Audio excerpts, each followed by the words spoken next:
citizens of Tinley Park have created an unprecedented crowdsourcing effort to lead the investigation into the village of Tinley Park to get to the bottom of several management and leadership issues.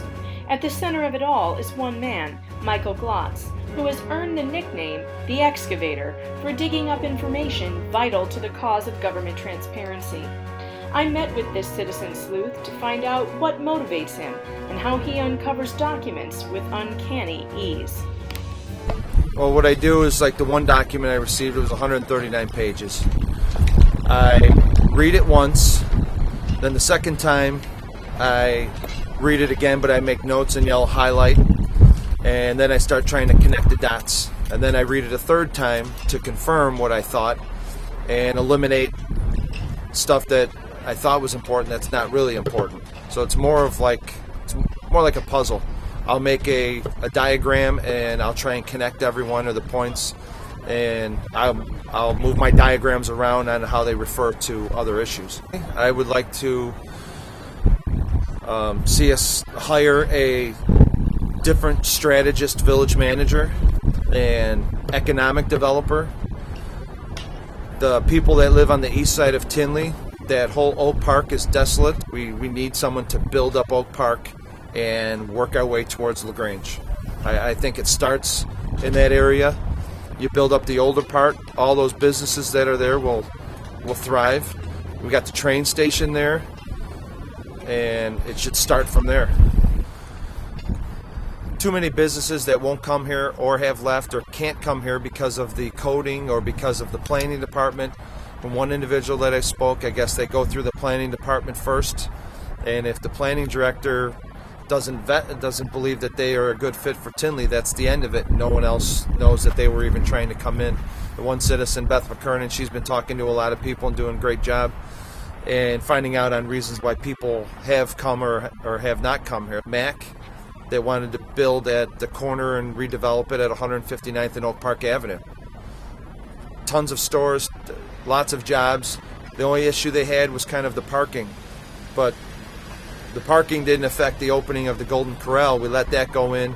We allowed them to shrink the stalls so that they could fit more parking spots in. We gave a lot of variances for them, but at this project right across the street, which is the opening of the first thing you see when you come in our town, they would not let them do that project.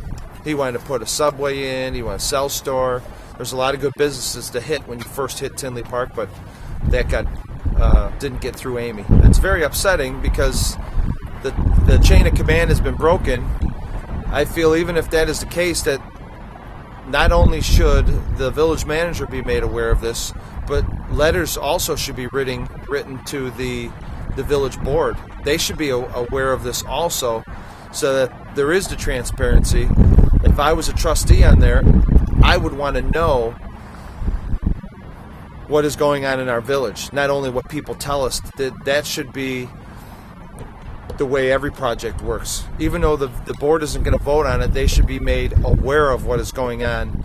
And I feel that the board, unfortunately, was misled on some of the projects that wanted to come forward because the planning director never brought that to them. Tinley Park's planning director, Amy Connolly, has gained the reputation around Tinley Park in the business community as being someone you can't get past. On top of problems with the planning department, the village has also engaged in breaking the Open Meetings Act repeatedly during public meetings. It was actually Trustee Maher shut me down on Mr. Melody. And one of my concerns were a lot of these violations that we have, I would assume, shouldn't happen because we're supposed to be protected by our village attorney that we hire. And now we have all these billable hours, and that's why I asked, and I believe it was Clerk Ray stated that, yes, he does have to send correspondence back and forth with the Attorney General. Those should not be billable hours. Those were self-made billable hours by mistakes by our representation. So if our representation makes the mistakes, I would only assume it'd be pro bono, but clearly it's not pro bono, and we pay him to be at the meeting. Then if we do something wrong, then we also have to pay him to write letters back and forth with the village and the Attorney General. Thomas Melody works at the law firm Kleinthorpe Jenkins, who has also been engaged in similar activity in other villages, where they rack up huge legal bills to defend their clients in Open Meetings Act violations that it seems they should have caught before it happened. Ties back to you trust your officials to do the job that you elect them to do. You know, you go to that ballot box, you punch that ticket, and you trust that they're going to do the job for the village with nothing to gain for themselves. And it all started for me when I asked Niemeyer about the soil samples, and he said that none have been done. Then it became personal to me because 57,000 of us are paying taxes for him to make that salary. And when I brought up the salary at the last meeting at Andrew High School, Mayor Seaman didn't correct me when I said he was making 170. Now I find out that they've bumped him up to 178,000 on the check. Our public works, our police department, they're both union, and me being in the union, you have to fight like crazy to get your raise. Oh, are you telling me that this does not include the public works and fire and police department? No, this is just village staff that has their own little set of pay grades and pay increases for merits. Wow. So you're telling me that the police, because they're union and fire, they would not get something like that. They have to have it written into the contract how they get their pay raises. Is that correct? Yeah, the fire department is a set rate per what your title is: captain, lieutenant captain, engineer. And those are all set. That's all set rates, and it's non-negotiable. But the police department and the how do you go how do you go through the ranks? You have to earn your way up those ranks, correct? Sure, like the fire department, all those guys, they start as an engineer and they work their way up the ladder, and that's when their increase goes up as they pass their test to get to the next rank. And then like the police department and the public works, those are all contracts, union contracts, negotiated by the village against them. Like for example, the village public works, he hires a guy, he has to work here so many years to accrue a week's vacation.